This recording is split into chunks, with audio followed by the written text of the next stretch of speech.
खैर, आइए बढ़ते हैं आगे। लक्ष्मण दिल्ली से, असीम दिल्ली से, यतिन मुंबई से और श्रेया मुंबई से जुड़ती हुई, ये सब मदद करेंगे मुनाफे की तैयारी में। लक्ष्मण के पास दिल्ली चला जाए, ये जो रिक्वेस्ट फॉर प्रपोजल्स की खबर हेडलाइन में प्रोड्यूसर साहब ने पढ़वाई, बेसिकली सरकार अपना स्टेक रिड्यूस करने की तैयारी कर रही है, ऐसा लग रहा है। क्या डेवलपमेंट्स हुए हैं, क्या अपडेट्स हैं, पहले वो जान लेते हैं। Lakshman, good morning. जी गुड मॉर्निंग। दरअसल यह है कि विनिवेश विभाग ने एक विज्ञापन जारी किया है और विज्ञापन जारी करके मर्चेंट बैंकर के लिए नियुक्ति के लिए प्रपोजल मंगाया है। मर्चेंट ब्रोकर के लिए, लीड मैनेजर के लिए बोलियां मंगाई कि आप लोग हमारे साथ जुड़ना चाहते हैं मर्चेंट बैंकर के तौर पर, लीड मैनेजर के तौर पर, तो आप हमारे साथ जुड़िए। और जुड़ के करना क्या है आपको? तो करना यह है कि कई सारी कंपनियों में हम यानी सरकार हिस्सेदारी बेचना चाहती है, तो समय समय पर छोटी छोटी हिस्सेदारी बेची जाएगी। तो हर बार हम ना नियुक्त करें, एक ही बार नियुक्त कर लेंगे और जो लोग नियुक्त होंगे उनको ये हिस्सेदारी बेचने की जिम्मेदारी दी जाएगी। तो ये जो हिस्सेदारी बेची जाएगी, बता दूं कि स्ट्रेटेजिक सेल नहीं होता है। ये जो हिस्सेदारी बेची जाएगी वो ऑफर फॉर सेल यानी OFS के जरिए हिस्सेदारी बेची जाती है। 3 साल के लिए पहले भी सरकार ने किया था नियुक्ति ऐसी, और 3 साल की म्याद खत्म हो गई तो फिर दोबारा 3 साल के लिए नियुक्ति यहाँ पे की जा रही है। और ये ऑफर फॉर सेल अभी तक जो मंजूरी मिल चुकी है अलग अलग संबंधित मंत्रालयों से, उनमें सबसे महत्वपूर्ण है 5 सरकारी बैंक, जहां पे minimum public share holding SEBI के नियमों के मुताबिक जो शर्त है उससे ज्यादा है। तो उसमें आने वाले दिनों में ऑफर फॉर सेल आएगा, जिसमें Indian overseas bank, central bank of India, Punjab and Sind bank, UCO bank, new India assurance और LIC जैसी कंपनियां हैं, जहां पे सरकार आने वाले दिनों में OFS ला सकती है। उस OFS की तैयारी अभी से चल रही है। हालांकि इसकी कोई डेडलाइन नहीं कब तक OFS लाया जाएगा, जाहिर तौर पे सेबी के डेडलाइन से पहले लाया जाएगा, लेकिन उसकी तैयारी अब यहाँ पे शुरू हो गई है। मुझे लगता है कि बाजार कंडीशन जैसे ठीक होने शुरू होंगे तो सरकार इसकी तरफ कदम बढ़ाएगी। लीजिए भाई साहब, पिछली बार भी ऐसा कर रहा था, 3 साल की जो मियाद थी वो खत्म हो गई, कोई मेगा डाइवेस्टमेंट तो हुआ नहीं, स्टेक्स रिडक्शन हुआ नहीं। ये फिर से 3 साल की प्रक्रिया की शुरुआत हुई है और FPOs के जरिए, खास तौर पे लक्ष्मण जो नाम ले रहे हैं, सब में सरकार की हिस्सेदारी 90% प्लस की है। जो बैंक्स के नाम लिए, Indian overseas bank, central bank, Punjab and Sind bank, UCO bank, strategic divestment नहीं हो रहा होगा, फॉलो ऑन पब्लिक ऑफर के थ्रू स्टेक सेल हो रहा होगा, इसलिए खराब खबर है इन स्टॉक्स के लिए। जोड़ दीजिए ना सिर्फ सरकारी बैंक्स, सरकारी फाइनेंशियल इंस्टीट्यूशंस के लिए भी, तो न्यू इंडिया एश्योरेंस और LIC जैसे काउंटर्स भी रखिएगा अपने रडार पे। तो ये पूरा डेवलपमेंट भाई साहब जो कल रात से वाइडली रिपोर्टेड है, जो सरकार ने request for proposal merchant bankers से इनवाइट करें। दूसरी इंटरेस्टिंग खबर भारती एयरटेल रिलेटेड आती हुई, और असीम उस खबर को बताने के लिए जुड़ते हुए, इस पे ब्रोकरेज भी है, उस पे सरकारी कंपनियों पे नहीं जा रहा हूं क्योंकि खुलने के बाद देखते हैं मूड मॉल कैसा होगा, उसके बाद गेस्ट के साथ उस पर चर्चा कर लेंगे, अभी से क्या बात करनी। पर भारतीय एयरटेल के लिए बहती साहब आप चार्ट खोल के रखो, मैं आता हूं आपके पास। असीम, गुड मॉर्निंग, क्या अपडेट्स हैं? गुड मॉर्निंग आशीष। देखिए, डीटीएच कंपनियों से जुड़ी खबर है। पहले तो आपको डीटीएच स्पेस को समझना पड़ेगा, जो कि लगातार कंसोलिडेट हो रहा है। पहले करीब करीब इसके 12 करोड़ के आसपास के कस्टमर थे, लेकिन वो कस्टमर लगातार कम हो रहे हैं। अब 8 करोड़ के आसपास कस्टमर रह गए हैं और कंपनियों का घाटा लगातार बढ़ रहा है। अगर मैं टाटा प्ले की बात करूं तो पिछले फाइनेंशियल ईयर में कंपनी का करीबन 356 करोड़ रुपए घाटा था। एयरटेल का घाटा 75 करोड़ रुपए के आसपास का था। तो कंपनियां एक मर्जर की संभावनाएं आपस में तलाश रही है। ये भी बता दूं कि टाटा ने अपने पहला जो टेलीकॉम का कारोबार था वो भारतीय एयरटेल को बेचा था, और अब दोबारा से कंपनी एक मर्जर की संभावनाएं भारतीय एयरटेल के साथ तलाश रही है। कंपनी जो नई कंपनी बनकर के तैयार होगी उसमें भारतीय एयरटेल मेजॉरिटी स्टेक होल्डर रहेगा। 50% से ज्यादा की हिस्सेदारी की डिमांड वो कर रहा है। तो ये एक मर्जर आपको दोनों टाटा प्ले और भारतीय एयरटेल के जो डीटीएच बिजनेस है उसके अंदर आपको आता हुआ कुछ एक से 2 महीनों के अंदर दिखाई दे सकता है। खासतौर पे कि मार्केट लगातार कंसोलिडेशन की तरफ बढ़ रहा है। थोड़ी बहुत दिक्कतें आएंगी क्योंकि दोनों कंपनियां अपने जो सेगमेंट है उसके अंदर मेजॉरिटी प्लेयर है। करीब करीब दोनों की 60% से ज्यादा की हिस्सेदारी बनती है। तो वो CCI का अप्रूवल लेना पड़ेगा आपको। अपना जो स्टेक है वो कम करना, जो मार्केट सब्सक्राइबर्स है वो थोड़े से कम करने पड़ेंगे, लेकिन फिर भी दोनों कंपनियां मर्जर की तरफ आगे बढ़ रही। ओके, बहुत इंटरेस्टिंग खबर है। इसे कहते हैं if you can't beat them join them. और लेकिन दिक्कत पता है क्या है आशीष, मतलब मुझे तो याद नहीं मैंने टाटा प्ले कब लास्ट रिचार्ज किया था। I think world has moved on, अब सब डिजिटल में हो रहा है। हालांकि इनकी भी अच्छी डिजिटल प्रेजेंस है। बहुत लोगों ने डिश टीवी के बारे में बहुत बड़ी बातें कही थी कि याद है आपको, बहुत लोगों ने कहा था कि वो कोई ना कोई खरीद लेगा। भाव देखिए आज कहाँ आ गया उसका। खैर ये कंपनी अलग है, भारती और Tata play completely different group से बिलोंग करती हैं, तो थोड़ा सा इंटरेस्टिंग होगा। लेकिन खबर काफ़ी इंटरेस्टिंग है। देखते हैं कैसे रिएक्ट करेंगे स्टॉक्स आज। देखते हैं, बिल्कुल। भारतीय एयरटेल खास तौर पर रडार पे रहेगा। अच्छा, इस न्यूज़ पैक से नहीं, लेकिन जनरली भारतीय एयरटेल पे ब्रोकरेज रिपोर्ट भी आई हुई है। श्रेया, क्या कहती है वो रिपोर्ट? जी सर, गोल्डमैन की रिपोर्ट आई है और भारतीय एयरटेल पर बुलिश नजर आ रहे हैं। बाई की कॉल दी है, टारगेट प्राइस 1780 रुपये प्रति शेयर कर दिया है। लास्ट ट्रेडिंग प्राइस से आप देखें तो 11% का अपसाइड पोटेंशियल इस पर्टिकुलर काउंटर में गोल्डमैन को नजर आ रहा है। क्या अच्छा लग रहा है फर्म को? तो फर्म का मानना है कि कंपनी के इंडिया बिजनेस के कारोबार में देखें तो फ्री कैश फ्लो जनरेशन में सुधार हुआ है, जो कि एक पॉजिटिव ट्रिगर है।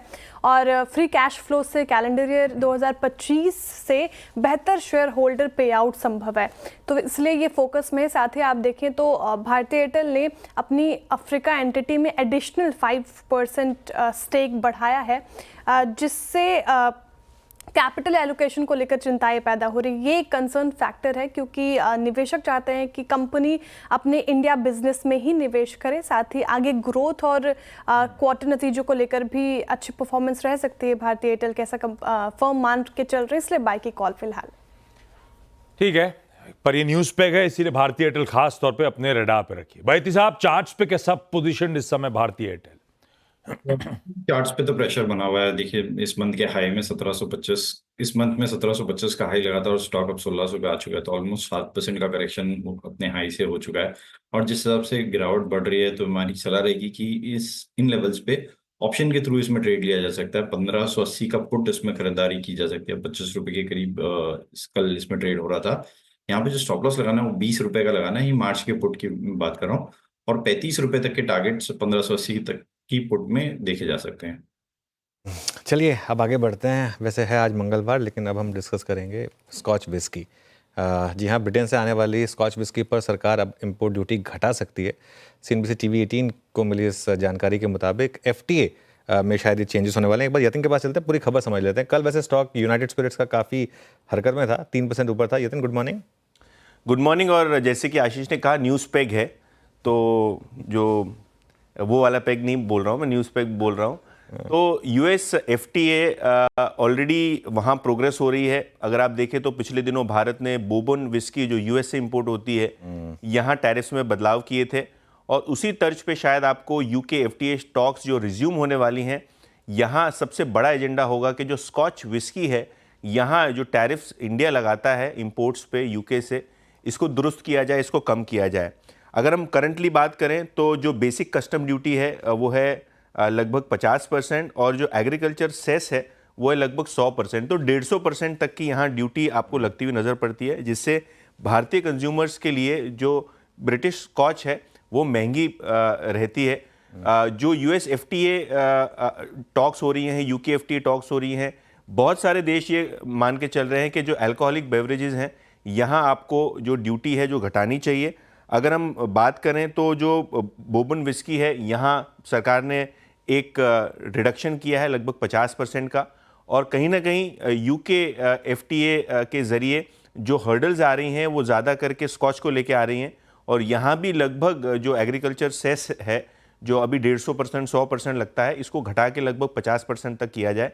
CNBC TV 18 की भी रिपोर्ट है और बहुत सारी न्यूज़ रिपोर्ट्स ये इशारा कर रही हैं कि कहीं ना कहीं अगर इंडिया UK से FTA करना चाहता है, तो अगर स्कॉच पे रिडक्शन हो जाए तो दूसरे पहलू जो हैं वो सुधर सकते हैं, और शायद इसीलिए होप्स ज़्यादा है कि इस बार शायद स्कॉच पे आपको ड्यूटी कम होती नज़र पड़े।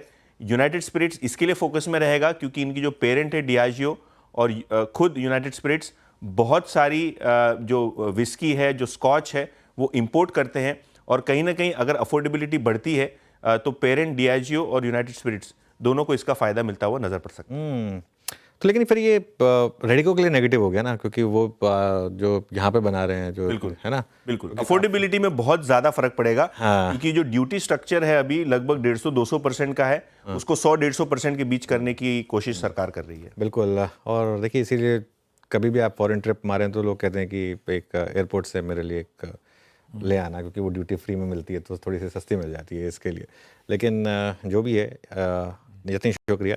इस क्वार्टर के नंबर्स देखते हैं कैसे आएंगे और उसके बाद इस पर एक फ्रेश व्यू लेंगे। गौरांग जी, कैसा लग रहा है स्टॉक यूनाइटेड स्पिरिट्स का? अनुज भाई देखिए, पहले तो इनके पास जो प्रोडक्ट ऑफरिंग है यूनाइटेड स्पिरिट्स के पास, और इंक्लूडिंग मैं यूनाइटेड बेवरेजेस को भी लाना चाहूंगा, क्योंकि यूनाइटेड बेवरेजेस पर हमारी खरीदारी की राय है, यूनाइटेड स्पिरिट्स पर नहीं। लेकिन प्रोडक्ट इनके ऑफरिंग कमूमन सभी लेवल्स पे हैं, entry level, mid, high, ultra premium. और अभी जिस तरीके से ड्यूटी कट की बात सुन रहे हैं, अगर वास्तविकता में ऐसा होता है और ड्यूटी में कटौती होती है, तो स्वाभाविक है जो आपके प्रीमियम, एक्स्ट्रा प्रीमियम या हाई एंड लग्जरी ब्रांड्स होते हैं वो अफोर्डेबल कैटेगरी में आ जाते हैं। और ज्यादातर लोग वो जो हाईलैंड स्कॉच होता है या फिर बर्बन होती है विस्की, उसको ज्यादा प्रेफर करते हैं, जहां तक mid to high end consumers का सवाल है।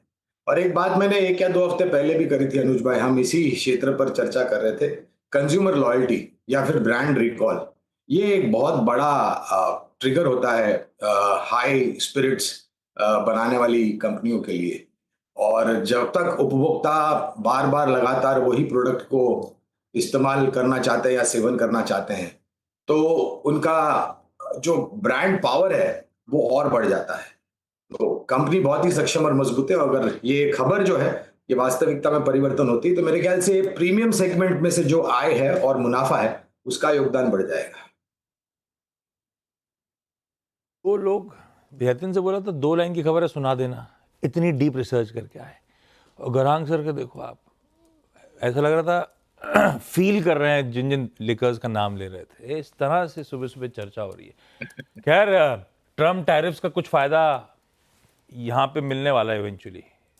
अमरीकी दारू सस्ती हो रही थी, अब यूके की दारू भी शायद सस्ती होती हुई नजर आए। कल यूएसएल इस बात को एंटिसिपेट कर रहा था, ऑलरेडी चला हुआ है, देखते हैं आज कैसे बिहेव करेगा। ब्रोकरेज रिपोर्ट्स में मेंशन है कि भाई एचडीएफसी बैंक और आईसीआईसीआई बैंक, कोई कंपैरेटिव एनालिसिस आ गई है, दोनों पे ब्रोकरेज रिपोर्ट्स आएंगी श्रेया? बिल्कुल सर, एक कंपैरिजन क्या है बर्स्टन ने ICICI bank versus HDFC bank, कौन बेहतर है और किसको पिक किया है, चलिए इस रिपोर्ट में जानते हैं। बर्स्टन ने का मानना है कि आईसीआईसीआई बैंक प्रॉफिटेबिलिटी के मोर्चे पर देखें आप, आरओए के मोर्चे पर देखें, रिटर्न ऑन एसेट के मोर्चे पर भी तो एचडीएफसी बैंक से आगे है। आरओए की बात करें तो आईसीआईसीआई बैंक का 2.4% है, वही एचडीएफसी बैंक का 1.8% है। इसके अलावा पीई के लिहाज से दोनों बैंक एक ही मल्टीपल पर अभी फिलहाल ट्रेड कर रहे हैं, लेकिन चूज किया है बर्स्टन ने एचडीएफसी बैंक को। बर्स्टन का मानना है कि एचडीएफसी बैंक आने वाले समय में अपने रिटर्न रेशियो में सुधार कर सकता है और आईसीआईसीआई बैंक की कहीं ना कहीं वैल्यूएशन भी फिलहाल थोड़ी हाई लग रही है, क्योंकि इसका पीबी के आधार पर देखें तो 0.5 टाइम्स प्रीमियम पर अभी आईसीआईसीआई बैंक है। तो वैल्यूएशन के लिहाज से भी एचडीएफसी बैंक थोड़ा कंफर्ट दिखा रहा है बर्स्टन को। इसके अलावा HDFC bank loan to deposit ratio बढ़ाने की भी कोशिश में है, तो फिलहाल एचडीएफसी बैंक पर बर्स्टन ने आउट परफॉर्म की कॉल दे दी है और टारगेट प्राइस आप ध्यान दें तो 2300 रुपये प्रति शेयर कर दिया, यानी कि लास्ट ट्रेडिंग प्राइस से 37% का अपसाइड पोटेंशियल एचडीएफसी बैंक में बर्स्टन को नजर आ रहा है। वही आईसीआईसीआई बैंक को भी बाई की ही कॉल रखी है और टारगेट प्राइस 1440 रुपये प्रति शेयर का कर दिया है। चलिए, पसंद दोनों आ रहे हैं, एक ज़्यादा आ रहा है, एक शेड नीचे दूसरा आ रहा है। एक महंगा इसीलिए ट्रेड करता है क्योंकि डिलीवर करके दे रहा है, दूसरा सस्ता इसीलिए क्योंकि ऑफ लेट डिलीवर नहीं कर पा रहा है। पर बर्नस्टीन होपफुल है कि एचडीएफसी बैंक इवेंचुअली डिलीवर करके देगा, तो इसीलिए 2300 के लक्ष्य हैं। शिल्पा जी, एनटीपीसी का चार्ट खोल के रखिए, आता हूँ।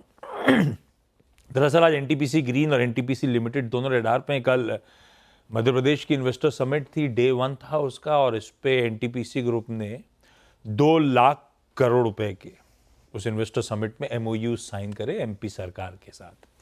एनटीपीसी ग्रीन कल रडार पे इसलिए था, कल प्रेशर था, वॉल्यूम्स में तगड़ा जम था क्योंकि कल वो लॉक इन पीरियड खुला था।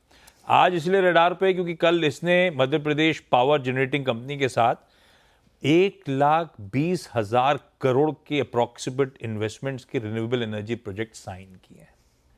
वहीं एनटीपीसी लिमिटेड ने 80,000 करोड़ रुपए के प्रोजेक्ट साइन करे हैं, जिसमें कुछ पम्प्ड हाइड्रो स्टोरेज प्रोजेक्ट वगैरह है। तो इसीलिए पूरी दोनों एंटिटीज रडार पे उन एमओयू साइन करने के बीच। ग्रीन को छोड़ देते हैं, देखते हैं आज किस तरह का रब ऑफ और देखने को मिलता है उस लॉक इन के बाद। एनटीपीसी लिमिटेड, शिल्पा जी कैसा प्लेस चार्ट पे? ठंडा तो ये भी अच्छा खासा पड़ा हुआ है। एक्चुअली आशीष जी ये एकदम क्रुशियल जंक्चर पे है। ये 320 मेक और ब्रेक है फर्दर 20-30 रुपीज अपसाइड या डाउनसाइड के लिए। तो अगर ये 320 के नीचे चला जाता है तो आप इसको आराम से सेल कर सकते हैं 325 के स्टॉप लॉस से। आपको यहाँ पे 305 से लेके 300 टू 95 के भी लेवल्स आ सकते हैं। लेकिन अगर ये होल्ड करता है 325 के ऊपर स्टेन करता है तो 320 अगर आपका स्टॉप लॉस बन जाएगा और आप यहाँ पे 345 के लेवल्स के लिए इसको बाय कर सकते हैं। तो थोड़ा वेट एंड वॉच मेक और ब्रेक पे है। वेट एंड वॉच मेक और ब्रेक लेवल्स पे देखते हैं। एक खबर कुछ तूल देती है, स्टॉक को संभाल पाती है या नहीं संभाल पाती। सरकारी एक एनटीपीसी दिग्गज था तो दूसरा कोल इंडिया पे ब्रोकरेज रिपोर्ट आई हुई है। श्रेया क्या कहती है ब्रोकरेजेस? जी सर, कोल इंडिया पे जेपी मॉर्गन की रिपोर्ट आई है और देखिए न्यूट्रल की कॉल दे दी है। टारगेट प्राइस भी कट करके 395 रुपये प्रति शेयर कर दिया है। जेपी मॉर्गन का कहना है कि ओवर सप्लाई के कारण इंटरनेशनल थर्मल कोल प्राइसेस में नरमी आई है और भारत में देखें आप तो अगस्त 2024 से पावर डिमांड में भी कमजोरी देखने को मिली है। इसके अलावा जिससे प्रोडक्शन वॉल्यूम ग्रोथ भी म्यूटेड रहा है। कोल इंडिया का स्टॉक प्राइस 340 रुपये प्रति शेयर से जब नीचे जाएगा तब स्टॉक के लिए ये पॉजिटिव हो सकता है, या फिर भारत का पावर डिमांड जब सुधरेगा तब कोल इंडिया रडार पर रखें फिलहाल तो। ओके, ओएनजीसी, इसके बोर्ड ने कल 1200 करोड़ रुपए के इन्वेस्टमेंट को मंजूरी दी है, जब हालांकि अपनी Holi own subsidiary ONGC green के राइट्स इशुएंस में पेरेंट सब्सक्राइब करेगा। अब ये इंपॉर्टेंट इसीलिए कि ओएनजीसी ग्रीन जो है वो इस पैसे का इस्तेमाल 100% स्टेक पीटीसी एनर्जी में एक्वायर करेगा। तो पीटीसी इंडिया का स्टॉक लेकर आइएगा क्योंकि उसकी 100% सब्सिडरी है पीटीसी एनर्जी, जिसको ओएनजीसी का आर्म एक्वायर करने जा रहा है। तो पैसा ट्रिकल डाउन होकर दरअसल पीटीसी इंडिया के पास आ रहा होगा। ये दोनों कंपनीज आपके रडार पे, इन दोनों ने वैसे करार कर रखा था, डील हो चुकी थी। एंटरप्राइज वैल्यू रखा गया था पीटीसी एनर्जी का 2021 करोड़ रुपए के आसपास। बायोकॉन बायोलॉजिक्स जो इसकी सब्सिडरी है, उसने यूएस में एक प्रोडक्ट लॉन्च कर दिया है जो आर्थराइटिस के ट्रीटमेंट के लिए इस्तेमाल किया जाता है। टेक्समैको रेल, इसने पॉलिश कंपनी है निवोमो, उसके साथ करार करा है। हाई स्पीड रेल सॉल्यूशंस और ट्रैक मेंटेनेंस का ये पॉलिश कंपनी के साथ करार है, भारत और आसपास के रीजन्स में केटर करने के लिए। श्री सीमेंट्स 41 करोड़ रुपए का GST tax notice Bihar Patna circle से आता हुआ। इरिडा कल शेयर होल्डर्स की मीट थी। ईजीएम में शेयर होल्डर्स ने फंड रेजिंग को मंजूरी दे दी है। 5000 करोड़ रुपए क्यूआईपी के जरिए फंड रेजिंग की तैयारी है। ट्रम्प साहब का बयान, टैरिफ्स लगेंगे मेक्सिको और कनाडा पे तो रखिए फिर से ऑटो एंसिलरीज जो मेक्सिको में खासतौर पे ऑटो दिग्गजों को केटर करती हैं, मदरसन, संवर्धन मदरसन, सोना कॉमस्टार जैसी। नतीजे आज आने रेन इंडस्ट्रीज के और स्पाइस जेट के। टाटा स्टील की आज एनालिस्ट और इंस्टीट्यूशनल इन्वेस्टर्स की मीट है। ये सब स्टॉक्स रडार पे रहेंगे।